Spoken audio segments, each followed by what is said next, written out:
The first sight, Zyra crouched low in the jungle grass, her breathing slow, careful. The planet Graktol was no place for mistakes. Every leaf could hide poison, every shadow could bite. She had been sent here by the Galactic Science Corps to study the most feared creature in the galaxy, the Dravax beast. Her orders were clear: do not engage. Only observe. Stay hidden. Zyra adjusted her helmet scanner and moved quietly through the thick vines. The air was hot and sticky, buzzing with strange insect sounds. The smell of blood and rot was everywhere. This was a death world, and even seasoned warriors didn't dare land here. Suddenly, her scanner beeped. Lifeform detected. Zyra froze. Was it the Dravax? She slowly crept forward, pushing branches aside with her gloved hands. As she reached the edge of a ridge, she dropped to her stomach and peeked down into the clearing below. What she saw made her heart skip. A small campfire burned in the center of the clearing. Smoke curled lazily into the sky. There was a man, a human, sitting next to the fire. He wore torn clothes, parts of old armor, and his skin was sunburned. He looked dirty, tired, but calm. He wasn't hiding. He was relaxing, and on the fire something large and bloody was turning on a spit. Zyra zoomed in with her visor. It was Dravax meat. Her breath caught in her throat. Her heart thudded. Impossible, she whispered. That beast. No one survives fighting it. No one. But there it was, the thick scaled hide, the black claws, the long tail. Burnt, but clear. There was no doubt. This human had killed a Dravax, and now he was cooking it, like it was just lunch. Zyra backed away, her mind racing. Humans were strange, yes. Dangerous, yes. But this was madness. She checked her logs. The last recorded. Dravax attack had killed 7 armored soldiers in under 2 minutes. And now, one lone human was feasting on it. She looked again. He wasn't just cooking it. He seemed to be enjoying himself. He hummed softly, poking the meat with a stick. Then he sliced off a piece, blew on it, and took a bite. He muttered. Could use salt. Zyra's jaw dropped. She tried to understand. Was this some elite super soldier? A madman? Or something else? She needed to know more. Zyra silently tapped into her recorder. Her species needed this footage. A single human doing what no alien warrior had done, defeating the apex predator of a death world and eating it like a campfire snack. But then, the human turned his head, directly toward her. Zyra's blood ran cold. She hadn't made a sound. She hadn't moved. Her cloaking field was active. How did he know? You can come down, he called out, loud but calm. I already saw you 10 minutes ago. Zyra didn't move. The man chuckled. You aliens really need better boots. The crunching noise gives you away. Zyra stood slowly, hands raised. Her translator clicked on. You are eating Dravax meat? The man nodded, still chewing. Yup. Took me 3 days to track him. Worth it, though. Tough fight. You fought it alone? He pointed to the claw marks on his shoulder and the broken spear beside him. Yeah, wasn't easy, but I got lucky. Slipped past its blind side and stabbed it through the eye. Zyra stared, stunned. No armor, no high-tech weapons, just one human, and pure instinct. Who are you? She asked quietly. He smiled. Name's Jace, crashed here 6 months ago, been making do. Zyra's mind whirled. This human had not only survived Graktol, he had made it his home. He had faced the planet's worst threat, and won. As she stood there, the fire crackling between them, Zyra realized something terrifying. This wasn't just a story of survival. This was something more. Something that would change everything her species thought they knew about humans. The man called Jace. Zyra didn't sleep that night. She sat near the fire, across from the human who had just shattered everything she believed about apex predators. His name was Jace, and he looked more like a broken survivor than a hero. But the glowing Dravak skull next to his fire told a different story. Jace tore another piece of meat with his teeth and stared into the flames. His body was scarred, his eyes sharp. He didn't talk much. But when he did, Zira listened. "You're not the first to find me," Jace said quietly. Zira blinked. "What do you mean?" He pointed to a pile of burnt metal beside the fire, half buried in dirt. It took her a moment to recognize it, an alien drone helmet. "Scouts, warriors, some came to study the planet, others came to hunt me." Zira's blood ran cold. "And?" Jace gave a small smile. "None of them made it off this world." Zira looked at the jungle around them. Everything was quiet, but not peaceful. It was the silence of something watching, something waiting. "You think I'm dangerous," he said, as if reading her thoughts. "But this planet, it changes you." He picked up a long bone, cleaned and sharpened into a knife. "You stop thinking like a man. You stop running from things, you become something else." Zira studied him carefully. She had never seen a human like this. Calm, focused, in control. She remembered the hollow lectures at the academy. Humans are emotionally unstable, physically weak, only dangerous in large numbers. But Jace, alone, had done what entire strike teams couldn't. Suddenly there was a snap from the tree line. Jace stood instantly. His movements were silent, controlled. "Stay here," he whispered. He walked toward the sound, crouched low. Zira reached for her energy pistol, but Jace raised, a hand without even turning. "No tech, they smell the charge." She hesitated, and obeyed. Seconds later, a creature burst from the trees, its mouth wide, covered in quills, eyes glowing green. A Grox hound, one of the planet's stealth predators. Before Zira could aim, Jace was already in motion. He leapt sideways, rolled under the beast's claws, and drove his sharpened bone knife into its neck. It shrieked, blood spraying. The fight lasted under 6 seconds. Zira couldn't speak. "It was stalking you," Jace said as he dragged the dead creature closer. "You're new. You still smell clean." She opened her mouth to ask how he knew, but stopped. It wasn't training, it wasn't luck. It was instinct. Jace tossed the body near the fire and sat again, breathing steady. "You're not going to last a week here," he said simply. Zira frowned. "I've trained for years. I passed elite survival courses." He cut her off. "That training doesn't mean anything here." "Then what does?" she snapped. Jace looked up at her with eyes that had seen too much. "Pain, hunger, fear. Those are your teachers now." Zira felt her pride crack just a little. She had come to study him, but now she realized she was the one being studied, and Jace was something far beyond what she had expected. That night, Zira sat awake watching the fire and listening to the strange howls in the distance. The jungle was alive, but it feared something. She glanced at the man sleeping next to a pile of bones and weapons made from the very monsters that ruled this world. "He's not just surviving," she whispered. "He's becoming the top predator." And deep inside, that scared her more than the Dravaks ever did. The predator becomes prey. The next morning, Zira woke to the smell of smoke and roasted meat again. But something felt different. Jace was already awake, sharpening bones into weapons. His back was to her, but he spoke as if he'd been waiting. "You moved in your sleep, you kicked dirt into the fire." Zira sat up, embarrassed. "How do you always notice everything?" Jace shrugged. "You learn fast when everything out here wants to kill you." Zira stood, brushing ash off her armor. "I've scanned this world. The Dravaks was the apex predator. You killed it. That should mean the threat is over." Jace stopped sharpening. He turned to face her. "That's what I thought too. Until they came." Zira frowned. "They?" Jace pointed to a nearby tree. Long, deep claw marks carved into the bark. Too high, too wide to be normal. Something bigger. Something watching. "The Dravaks you saw. It was a juvenile."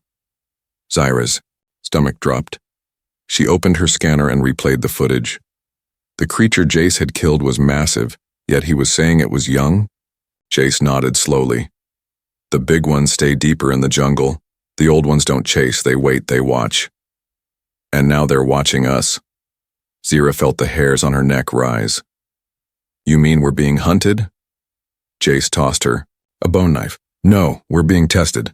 Later they moved camp, Jace insisted. He didn't trust staying in one place too long. As they walked through the twisted trees, Zira noticed something eerie. The jungle was silent. No screeches, no insect hum. Even the wind seemed to avoid this place. Suddenly, crack, a massive claw, smashed into the ground inches from Jace. He pushed Zira aside just as a shadow lunged from the treetops. A monstrous beast landed, twice the size of the first Dravax.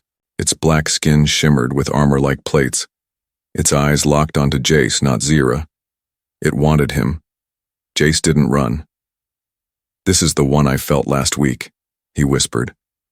It's the Alpha. Zira grabbed her pistol, but Jace growled. You'll only make it angry. Let me handle this. Before she could argue, he sprinted toward the creature, dodging its swipes, sliding under its belly, and stabbing at weak spots he had studied from scars on the last one. Zira watched in shock as the two predators danced, one made by nature, the other forged by survival. Jace was no longer a visitor on this world, he was part of it. Still, the Alpha was faster than expected. It slammed Jace into a tree. He grunted, blood running down his face, but still, he stood. That all you got? He growled. He reached into his belt and threw a bone spear laced with acid sap into the beast's eye. It howled in rage and ran. Zira ran to Jace, breathless. Why didn't you kill it? Jace wiped the blood from his mouth. Because now it knows I'm not prey. It'll go back and tell the others. Zira froze. They communicate? Jace nodded. Not with words. With fear. That night, as they built a new fire, Zira sat closer to Jace than before. Not because she trusted him, but because she was starting to fear the jungle less than she feared what he was becoming. She scanned his body while he rested. Minor cuts, internal bruises, but something else too. His heartbeat was slow. His body temperature had adjusted. His adrenaline response was smoother than any trained soldier. Zira stared at the results on her scanner in disbelief. Your biology, it's changing. Jace opened one eye.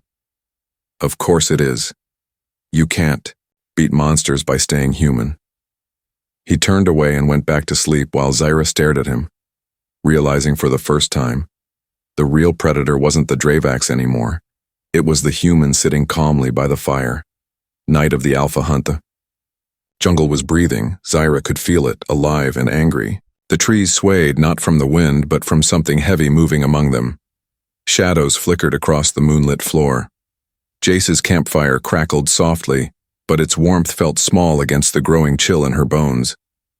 Jace wasn't speaking. He sat with his back to a rock wall, sharpening a long spear made from a grok's hound's spine. His eyes never stopped scanning the tree line. They're close now, he muttered. All of them. Zira frowned. All of what? He looked at her. The Alpha brought its pack. She stiffened. Dravax don't hunt in packs. They're solitary. Jace smirked. That's what your science says. But your science didn't stay here long enough. The first howl came just after midnight. Low. Deep. It echoed through the valley like thunder underwater. Zira's pulse jumped, then a second call, and a third, each one closer, each one hungrier. We're surrounded, she whispered. Jace didn't respond. He stood and handed Zira a bone dagger. Stay close. If one gets you alone, it's over. Why not run? Jace pointed to the trees. That's what they want. They heard you, like wolves. Suddenly, a shadow dropped from the canopy. A Dravax, smaller than the Alpha, but still deadly. It landed between them. Before Zyra could aim, Jace charged. He didn't hesitate. No words. No fear. The human and the beast collided in a blur of claws and bone. Jace rolled under its strike, slashed its leg, then jabbed his spear into its throat. It shrieked, then fell. Blood soaked the earth. Zyra stood frozen, breath stuck in her lungs. This wasn't fighting. It was butchery. Jace wiped blood from his arms. That was just the scout. Zyra looked up, and her eyes widened. There's more. 10 pairs of glowing yellow eyes blinked in the trees. They came all at once. 3 from the left, 2 from the ridge. 1 tried to flank from behind. Jace grabbed Zyra and threw her into a trench. Stay down. He fought like a machine possessed. Each movement had purpose. He used trees as cover, fire as a barrier. His traps, clever things built from vines and sharpened bones, sprang with deadly precision. One beast got its leg caught in a noose. Another fell into a pit of sharpened stakes, but Jace was bleeding. His arm was torn. A gash ran across his ribs. His breathing turned heavy, but his eyes burned brighter. Zyra wanted to help, but her hands were shaking. Her weapon felt useless. That's when the Alpha appeared, twice the size of the others, blacker than night. Its head was scarred from past battles, and it had intelligence in its eyes. It looked past the fire, past the traps, straight at Jace, and Jace smiled. I've been waiting for you. The battle was brutal. The Alpha struck with terrifying speed. Jace dodged, stabbed, rolled, bled. The jungle echoed with roars, snarls, and bone snapping. Zyra watched in horror and awe. Jace was breaking, but he refused to fall. In a final gamble, Jace let the Alpha charge. Just before impact, he dropped low and shoved his last spear, tipped with a burning crystal, into the beast's open jaw. The firestone exploded. The Alpha's skull lit up like a star, and it collapsed. Dead. Everything went silent. Zyra crawled out of the trench. The ground was wet with blood, Dravax and human. The surviving beasts fled into the dark. Jace was on his knees, panting. Zyra rushed to him. You're hurt, he laughed weakly. You should see the other guy. She looked at the battlefield. So many dead predators, all taken down by one human. She activated her scanner again, shaking hands. Jace's heart rate was low, but his muscles were regenerating faster than expected. His body was adapting. You should be unconscious. Told you, he said. This planet changes you. Zyra stared at him, unsure whether she was standing next to a man or the new king of this death world. Human biology is a weapon. Zyra had seen wounds like this before. Deep slashes, torn flesh, broken bones. But never had she seen someone recover this fast. Jace lay under a canopy of giant leaves. His face was pale, skin cut open in several places, yet his breathing was steady. Too steady. Zyra's scanner beeped with strange data. She checked. Again, tissue regeneration, 68% complete. Adrenaline levels, stabilized. Pain response, suppressed. She stared at the results. This is not normal. Jace groaned softly and sat up. Blood still dripped from a deep cut on his shoulder, but he didn't seem to feel it. Sleep later, he muttered. We're not safe yet. Zyra stopped him. You should be dead. How are you healing so fast? Jace looked at her calmly. I told you before. The planet teaches you. But this isn't just learning. Your body is adapting, changing. Zyra ran a deeper scan, frowning. His bones were denser now. His muscles had tiny fiber structures similar to Gractol predators. His heartbeat had slowed, but his brain activity had increased. Your DNA, she whispered. It's mutating. Jace gave a short nod. This world pushes you past your limits. If you break, you die. But if you bend, you become something else. Zyra walked away, trying to think. She activated her long-range communicator and sent a coded message to her research ship in orbit. Subject, human male, Classification, unknown. Status, evolving. Threat level, reassess immediately. She paused. Recommendation, do not engage. She stared at the jungle around her.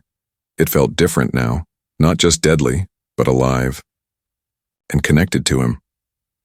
Later that day, Zira noticed animals avoiding their camp. Even smaller predators that had no fear of tech or alien species refused to come near. Why are they scared? She asked aloud. Jace chewed on dried meat, eyes distant. They smell what I've become. And what are you now? She asked softly. He looked at his hands. Not prey, not human. Something in between. She studied him again. His skin had thickened slightly, almost like a natural armor. His vision seemed sharper. His balance, his reflexes, beyond any soldier she had ever trained with. This wasn't evolution. It was survival, rewriting the body. That night, she offered to take the first watch. Jace leaned back and fell asleep within seconds, surrounded by bones and cracked teeth of predators he had slain. Zira couldn't rest. She stared at the fire and whispered into her recorder. Log entry. The human subject has defied every known rule of biology. His body is syncing with the death world. His brain scans match ancient predator patterns. I am no longer sure he is the same species I learned about. She looked at Jace. Again. He didn't look like a monster, but he didn't look like a man anymore either. He is not just surviving here. The planet is turning him into its weapon.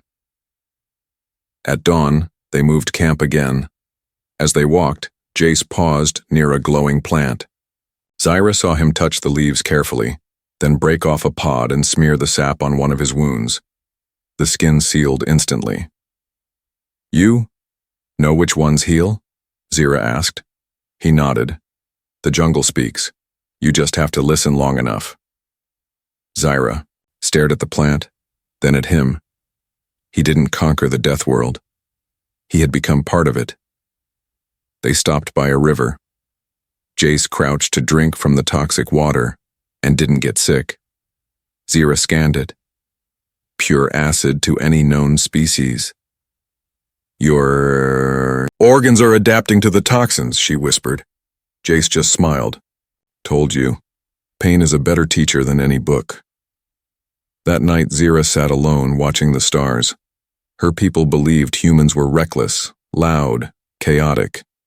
But what if they were wrong? What if humans were more than that? What if, when pushed to the edge, humans didn't die? They evolved into something galaxies couldn't predict. And now, this man was proof. They came to rescue her, and fled from him. The ship arrived like a silver knife slicing through the clouds. Zira saw it first, gliding low over the jungle, its engines silent but powerful.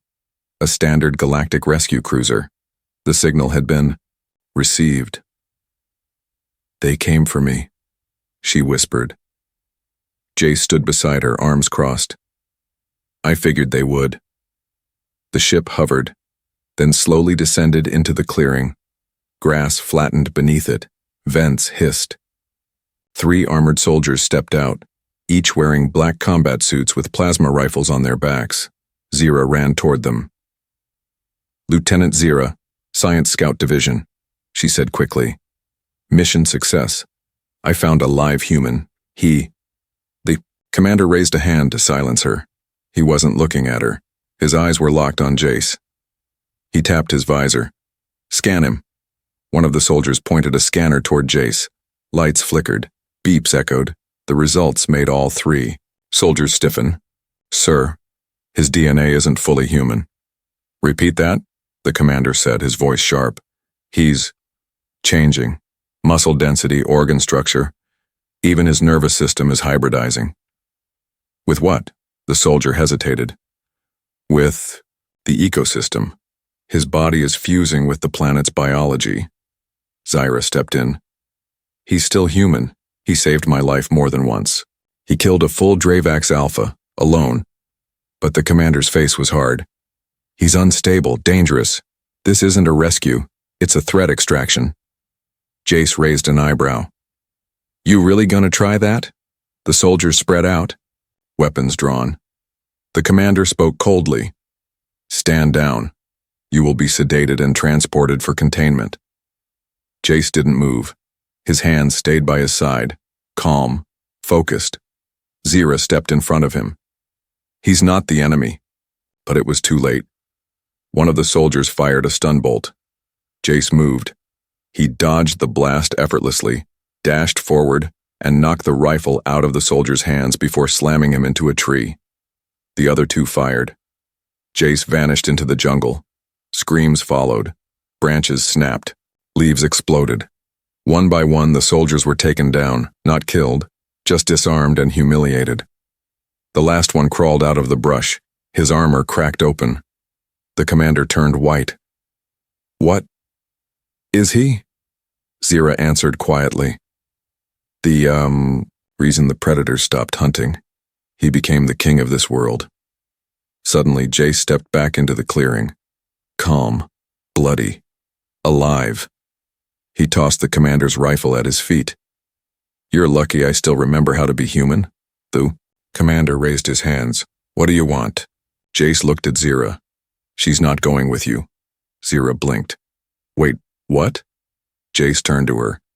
If they take you back, they'll wipe your mind, rewrite your report, bury what you saw.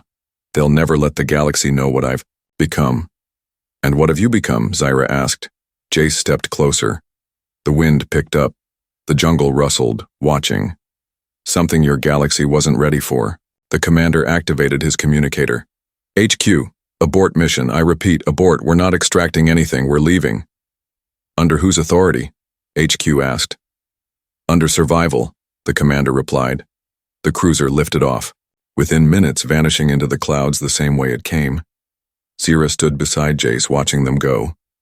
They were scared of you. Jace didn't smile. They should be. So what now? Jace turned to the jungle, his eyes glowing slightly in the low light. Now we wait. They'll come back, with more guns, bigger ships. Zira's voice was low. And when they do? Jace's answer was simple. Then we'll remind them why humans avoid war. That night, Zira didn't record a log. There were no more experiments to study, no more species to classify, just her, and the one man who had turned a death world into his throne. And when she looked at Jace now, she didn't see a soldier. She saw a warning to the galaxy. The human-crowned king of beasts weeks past. The jungle no longer growled at Zira. The shadows didn't chase her. Even the flying blood wasps gave her space now. She had stopped counting days since the ship left. She wasn't just staying on Graktol anymore. She was living here, but only because of one man, if he still was a man. Jace stood on a stone hill, looking over the valley below. His skin had darkened from the sun. His muscles had hardened. His eyes, once tired, now glowed faintly in the dark, like those of the predators he had defeated. He wasn't just part of the jungle now. He was the jungle. Zira approached him with her scanner. Your vitals are stable. No more human diseases detected, even your aging rate has slowed. Jace didn't react. He watched the movement in the distance. Beasts, twice the size of speeders, bowing their heads as they passed his territory. They accept me, he said, not because I rule them, but because I earned my place. Zira stepped beside him. You killed the Dravax Alpha. The rest follow you now. Jace looked down at the scar on his chest, the one that never fully healed. They follow strength, not violence. What does that make you? Zira asked. Jace's voice was calm. A king, but not of people, of balance. Far above them, galactic ships circled again, watching, not landing. They knew what Jace had become. He had beaten their best soldiers, outsmarted their tech. Now they waited, afraid to try again. They're watching, Zira whispered. Jace nodded. Good. Let them see what happens when you leave a human alone on a death world. Zira opened her recorder for one last message. Log entry. Subject Jace has reached a new stage. His biology, instincts, and mind have formed a complete bond. With Graktol, he is no longer an outsider. He is the dominant force here. She looked at him and paused. And I no longer fear him. I follow him. That night, thunder rolled through the jungle, but no predator came close. No attack, no sound of danger. The world knew its new ruler, and in the silence of that night, creatures that had never bowed to anything before, beasts that had no language, no mercy, stood at the edges of the clearing. They watched Jace, then, one by one, they lowered their heads. Not in fear, but in respect. Zira stepped out from the tent and stood beside him. They know, she said. Jace didn't blink. It's not about fear. It's about survival. I didn't beat them. I became one of them. So what happens now? She asked. Jace looked to the stars where warships waited in orbit, nervous and silent. Now, we wait. For what? He smiled. For the galaxy to decide, do they want peace? Or do they want to meet what I've become? In the deepest part of the jungle, a Dravak's pup cried out, but no one hunted it. The food chain had changed, the balance had shifted, and the king was human.